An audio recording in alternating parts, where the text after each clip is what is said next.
Hi everyone. Today we are joined by this the fantastic trio. We are Domi that will represent Czech Republic in this year's Eurovision. Welcome, and how are you? Thank you so much. We're doing great. We're in the middle of preparations now. Very last week of final touches before we fly out to Torino. Is it a lot of nerves? Yes, We were like, yes, of course. It's a lot of work, a lot of nerves, a lot of it's so many mixed emotions since we don't. Or everyone is telling us you don't know what you're going to. Like basically, it's so much bigger than all the pre-parties. Of course, it hasn't. It feel like it has. Or it started in December for us, of course, since it's a long journey, but. It hasn't even kind of started yet. Like it fully starts in Italy, and we've been so overwhelmed by all the pre-parties we've been doing up till now. So we're kind of excited, kind of a bit scared, but then excited again. And then it's all the work that needs to get done before we actually travel there, and all the work that we need to do there. So of course, there's a lot on our mind, but we try to take the advice we've gotten from all the previous contestants to enjoy it as well. Yeah, we are really excited, and we are looking forward to follow you on your journey. But at first, could you tell us about how you did meet each other and how the band did get formed? Yeah, so we actually, me and Casper met in 2014 in a folkehøyskole in Norway, outside of Trondheim at Trøndertun. So yeah, we met back then, and from there we auditioned in the folkehøyskole to get into Leeds College of Music in Leeds in England. So we went there with our 70s rock band, and we started, once we came there, we found out we wanted to do kind of different things than just this band. So we joined loads of bands there, but yeah, pretty quickly we met this lady right here, who she needed a band for her second year vocal recital.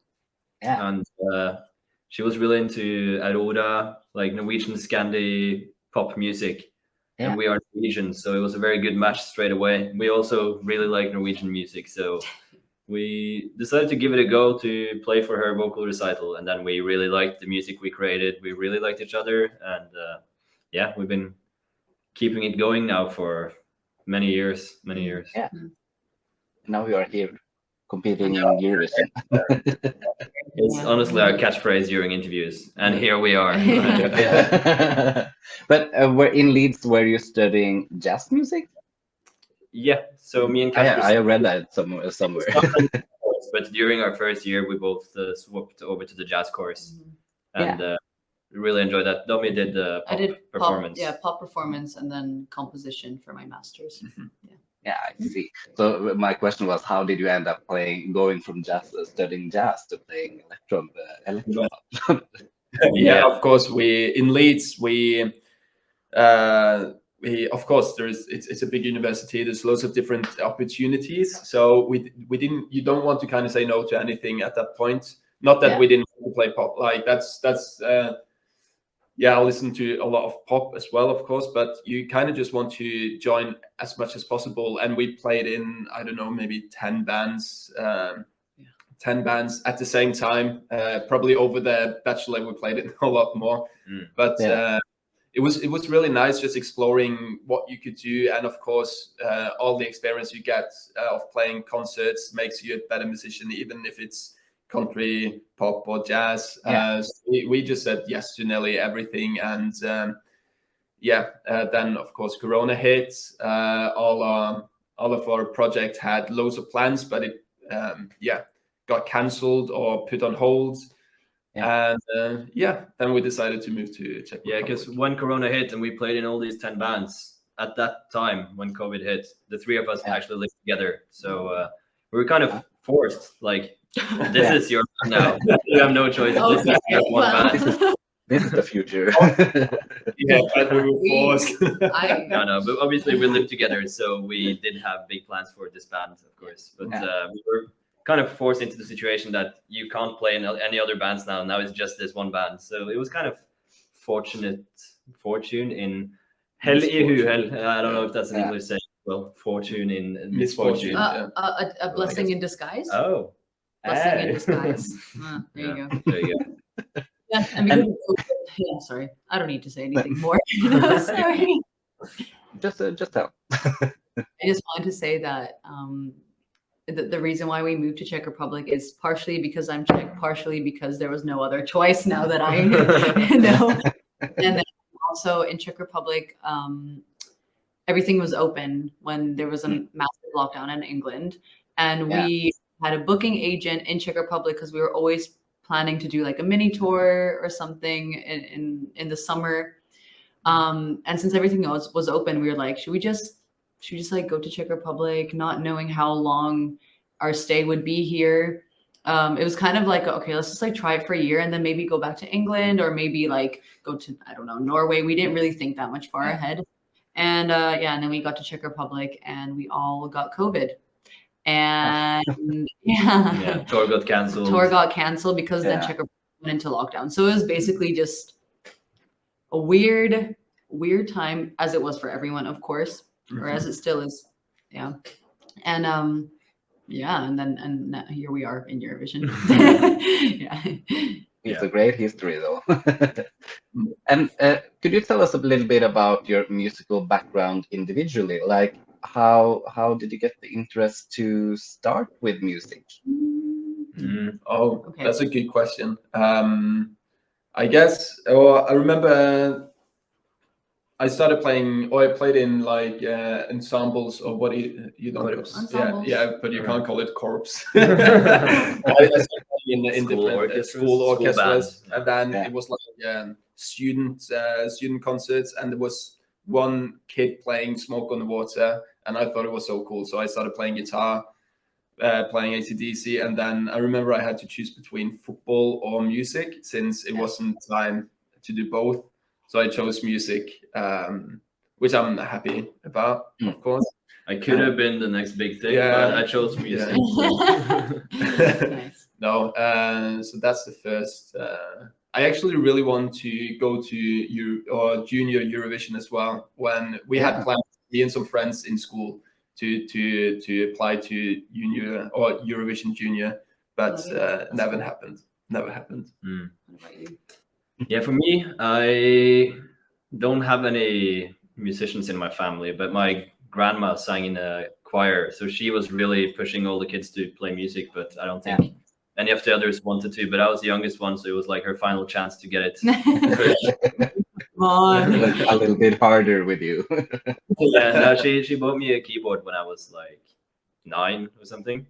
Yeah. And she didn't push me in any way, but she gave me the keyboard here, like, if you want to play, it's here. So I started learning. I like listening to like Elton John and Muse, of all things, two very different artists. But I just had that thing, like, I really want to learn how to play all the songs, so I just started playing a lot. Yeah, I just wanted to learn many songs by ear, and then I went to YouTube, did tutorials. So YouTube was kind of my piano teacher, and it just evolved from there. I started learning new genres, like getting new interests as I grew up, and then here I am. Hey, for me, it was, we also don't, like, my family is mainly sporty. We do a lot of sports in our family. And my mother, she really likes culture, and she also went to university to be a choreographer for classical ballet. So she always would play me like classical music, especially when I was going to sleep. And therefore she would take me to like big orchestras and watch like the Philharmonic orchestras, well, at the time, wherever we were living. And I remember I thought that the flute, I don't know, like in Czech it's příčná flétna, but because I know that when I say flute, people think it's tvärflöjt. But it's that flute. Yeah, I don't know how to say it in English. Flute. Flute. Yeah, and then because this is a recorder. Yeah. Okay, so the flute, and I remember I was like 5, and I was like, "That's really pretty. I want to play that." And that was like my thought, because I really liked like growing up, I really liked Disney and princesses and like very stereotypical stuff like that. And and I actually the flute, like for a grown up, was too long, so that I had to get a custom one where the like headpiece actually had to be like turned, because I was like, I am not going to play on anything else but the flute. And they're like, you have to start with the recorder. And I was like, no, I have to play like the adult flute. So that's kind of where I started with music. And then I joined, when it came to singing, I joined a choir, like a kids choir here in Czech Republic. And that evolved into one-on-one lessons.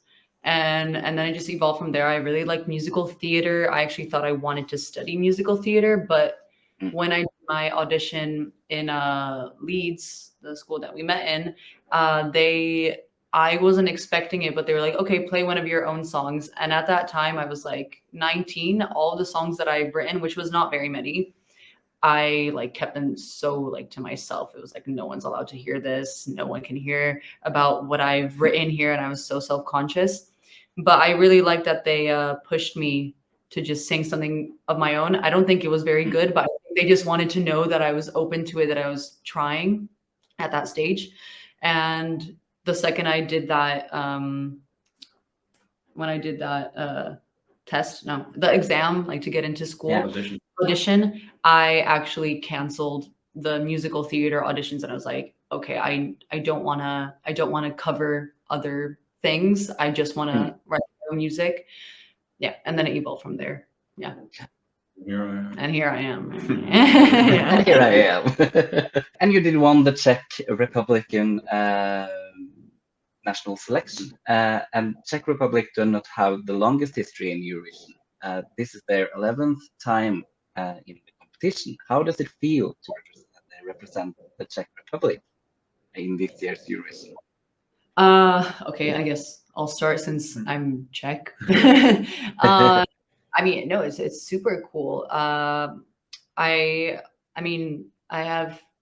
started watching Eurovision properly when Mikolas Josef. Sorry, I always want to say his full name, Mikolas Josef, because he went to my school. He was in cool. And we were friends, or like we're still friends, but of course he's a very busy guy now, and we're also quite busy right now. But he was actually the first person to call me when we actually found out that we won, which was super sweet, because it's like hard to get a hold of each other anyway overall. So that's kind of when I started watching Eurovision, and I kind of like watched it since then, like properly. So yeah, of course it's like an honor. It's something that I want to, make our country proud. And I mean, yeah, I'm just happy to be able to do it with these two losers. No, sorry, these two guys.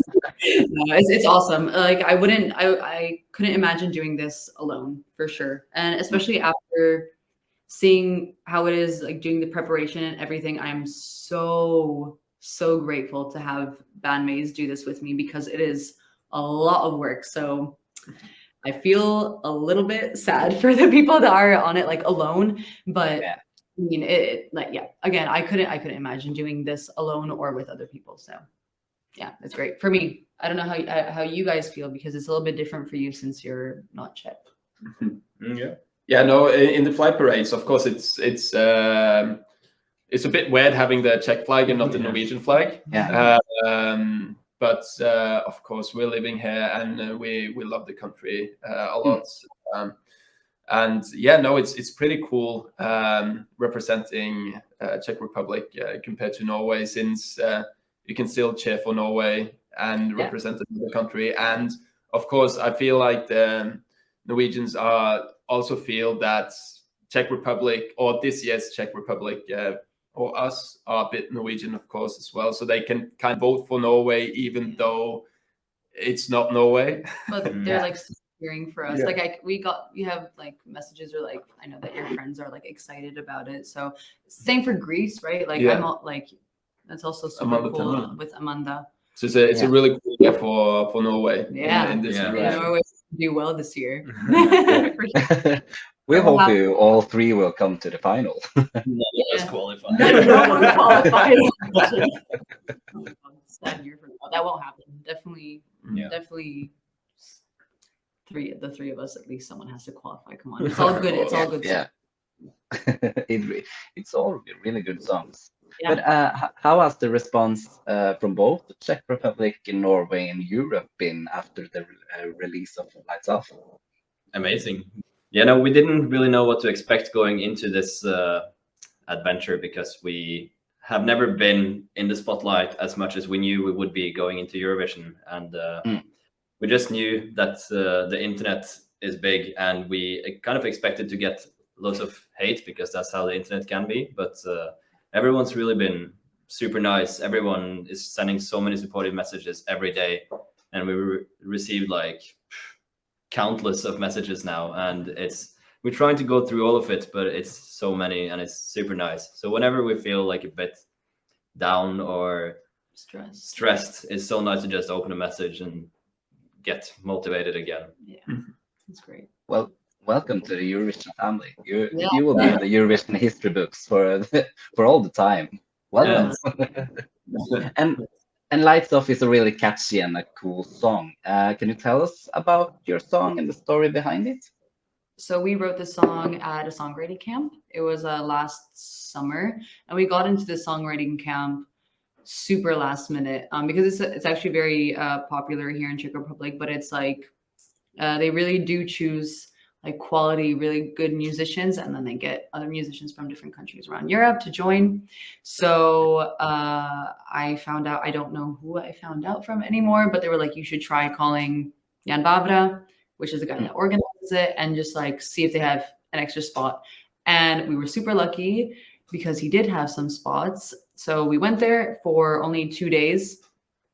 It was kind of different because we normally write music together as a band, but this was, you know, like writing with people that we've never met before, which we've kind of done at university, but now like with COVID, we were mainly just writing together. Yeah, and on the first day, we got put into a group with another Norwegian, Einar, and English singer-songwriter from England, Abby. And we actually first wrote a song for Abby. That was like the first or the majority of the day, because we had like 9 hours a day to write music, I think. And they were just kind of like, whatever you like, do one song. If you can do 2, awesome. If you can do 3, amazing. But like realistically, you kind of aim for one song because present it in the evening to the other musicians. And of course you want it to be like a good presentation of what you've created. But that day we actually had like an extra 3 hours. And so we just thought, okay, let's write something like EDM, because it's kind of like, okay, we know that there's going to be like a cool drop. And it was a little bit more like, I wouldn't say like easier to write, but the structure, we made it like simple EDM track. Yeah, so we wrote it in like 3 hours. It was very like, okay, we don't have time, just sing something. So I like took lyrics that I wrote with Abby, and I just kind of sang something, and I was like, cool, let's just like go with that, whatever. And it ended up sounding like pretty good for a 3-hour demo. We were like happy with it. It was kind of like the main structure of what you hear, but still very different. Like it was very, very like EDM track. And then and that's what we actually sent as one of our demos to Eurovision. So then Lights Off got chosen by Eurovision, or like by the Czech team, and I guess some international juries as well. And at first I was like, oh no, because it was very not what our sound normally sounds like. It was missing a lot of elements that we normally like having in our music. And so, but of course I was also like, it is a vibe, but it's not very much us yet. So I was so happy that they kind of gave us the freedom to work more on the song, more of like how we want it to sound, like add in the harmonies, add in whatever needed to make it sound how we would feel comfortable presenting that to like the rest of the world. And and that's exactly what we did. We flew in Einar from Norway. We got it in a studio. We had like 2 days because there was some kind of a deadline, and we were like, okay, this is when we have to finish it and get it done. So we're actually super happy with the outcome. That's when we fully finalized it. And and we're like, okay, this is our entry for Eurovision, and here we are. Yeah. And here we are. And perfect. And congratulations with a really great song. And we are so looking forward to see you in Turin. And before we are getting done with this interview, do you have a message to all the Eurovision fans out there? Sure. Do you want to, should we say it in English or Norwegian? Well, to all the Eurovision. All the Eurovision. Yeah, so please English. First of all, thank you so much for the support. I don't think everyone realized that how much motivation and inspiration we get from all the messages and all the support. We are overwhelmed by, the support the Eurovision fans are giving us, since we know internet can be a really cruel place as well. But no, it's we've heard it many times, and we can confirm it now as well, that the Eurovision fans are one of the best fans you can have, as they kind of just pick you up if or whatever happens. So we really want to thank all of them. We would do completely different in Eurovision if it wasn't for them. In that terms, worse than we're doing now, because we don't want to disappoint anyone. And we thank you so much. Yeah.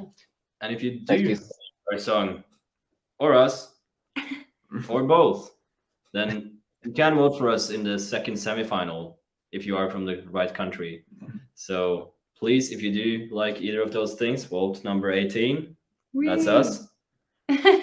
And we might see you in the final. Yeah.